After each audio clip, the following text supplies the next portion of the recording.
Hey ladies, so it's Kiosha. I'm back for another Savvy Saturdays. If you guys like these type of videos, please make sure you give them a thumbs up. Make sure you guys subscribe and go ahead and share it with all of your budgeting friends. So without further ado, let's just get into the video.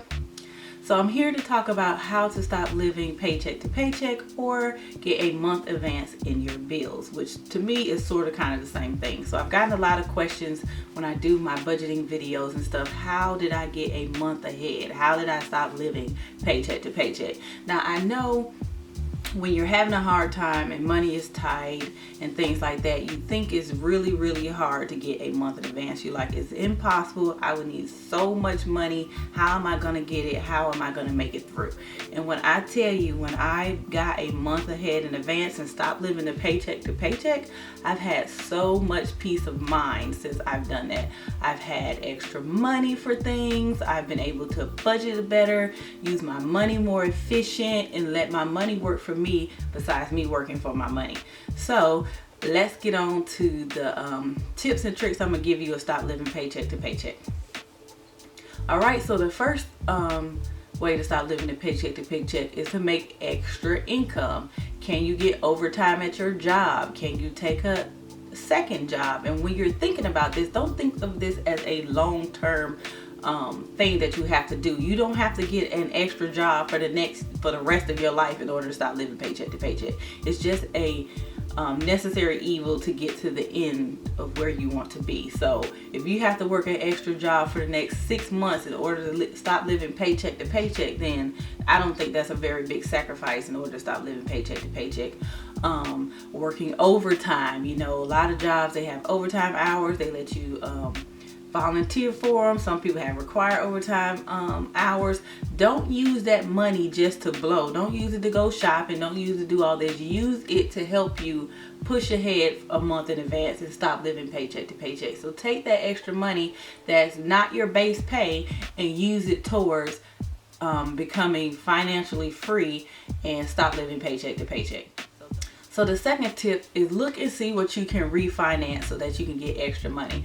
For me, I refinance my house and I refinance my car. Now I know you're saying, well, how can you refinance and that gives you extra money to stop living paycheck to paycheck? Well, when you refinance your house, sometimes you can skip a whole month. So say your house note was $800 and then you refinance and it goes down to $600. Number one, you're saving $200 every single month for the rest of however long it takes you to pay off your house. So that's $200 extra a month right there. Then the second thing, when you skip that month that they let you skip, that's $600. So now you have saved a complete $800 already by just refinancing your house. You're saving on probably interest rate, so the less you'll pay for your house in the long run, and you have $800 extra that month or either the next month before you have to pay your next house note. So what you'll do, you're saving, so your house note was $800, now it's $600. So when it's time to pay your house note, and say you refinance your house in February, they said you can skip March and then you start paying your house again in April.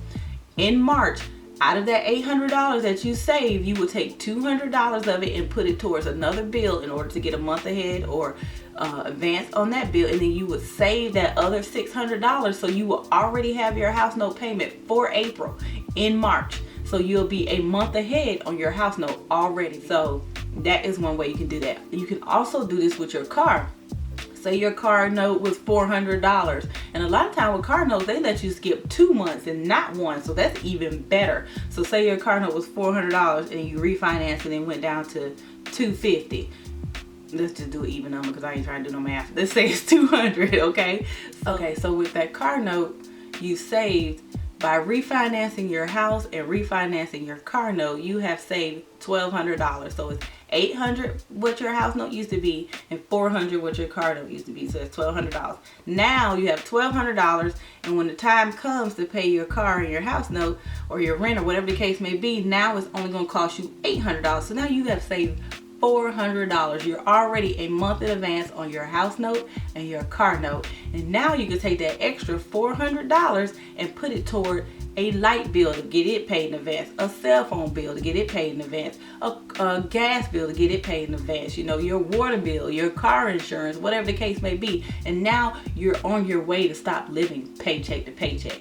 So by refinancing things, it can save you money and help you get ahead at the same time. All right, so the third thing you can do is reevaluate your expenses, okay? So say that you eat out a lot, or you have a lot of personal money. Just say for personal money you do $200, and for eating out you do $300.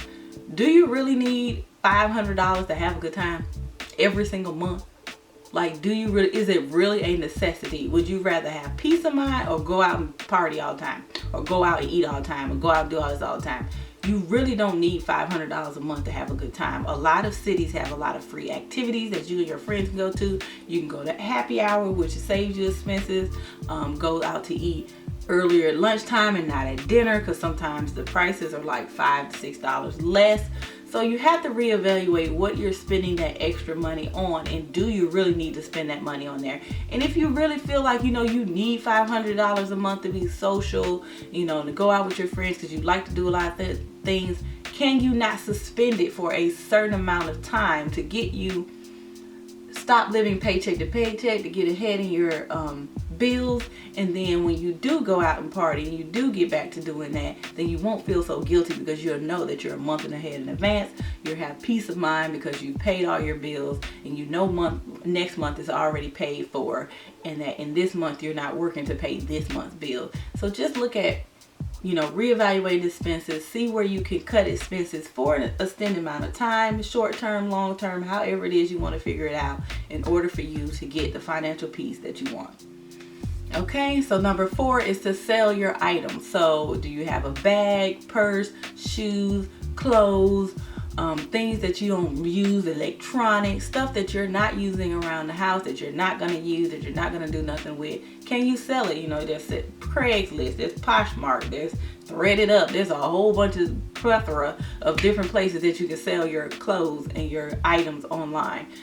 Even your car, if you can sell it for a bigger price and get some money back, and then go pay cash for a car. I mean, me personally, as long as my car gets me to A and B, I'm not really caring what the car look like. I'm not caring how old the car is, none of that stuff, because like I say, you have a means to an end. Once you become financially free and debt free and all that kind of stuff, you can go get whatever kind of car you want, because by then you probably can pay cash for it. Okay, so short term is a new car, long term is a car that you want without feeling guilty and without going in debt to have a car. So that's another thing you can do. So just look at the items that you can sell in your home, around your home, and things like that.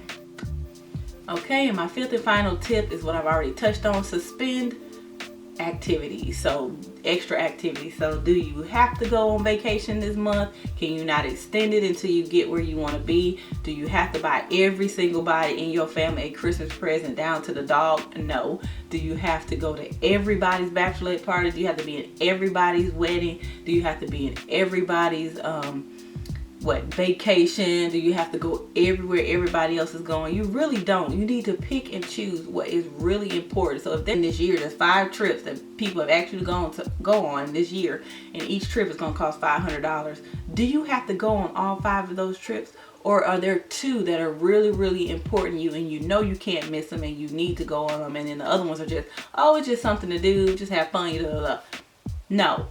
Save the extra money, only go on the 2 trips for $500, and take that extra money and get financial freedom. So that is how I stopped living paycheck to paycheck. I cut out a lot of activities. I sold what I could. I refinanced my car. I refinanced my house. Me and the kids stopped doing activities for like a month or 2. I took my income tax. So that's another thing. I got my income tax check, and I used that income tax check to pay off 2 of my debts completely. And then that money that was left over, I put in my emergency fund. And then any more money that was left over, I used it to get a month ahead in my bills, to get financial peace, stop living paycheck to paycheck. And you guys, I just can't tell you how amazing it is not to live paycheck to paycheck. Alright you guys, so I hope you guys enjoyed this video. If you did, please make sure you give it a thumbs up. Make sure you guys subscribe so that you don't miss any more of my Savvy Saturdays. If this is your first time visiting my channel, I hope you like what you see. I also make hair video and vlog videos as well. I do have a playlist on my Savvy Saturdays, so you can go ahead and check that out on my channel as well.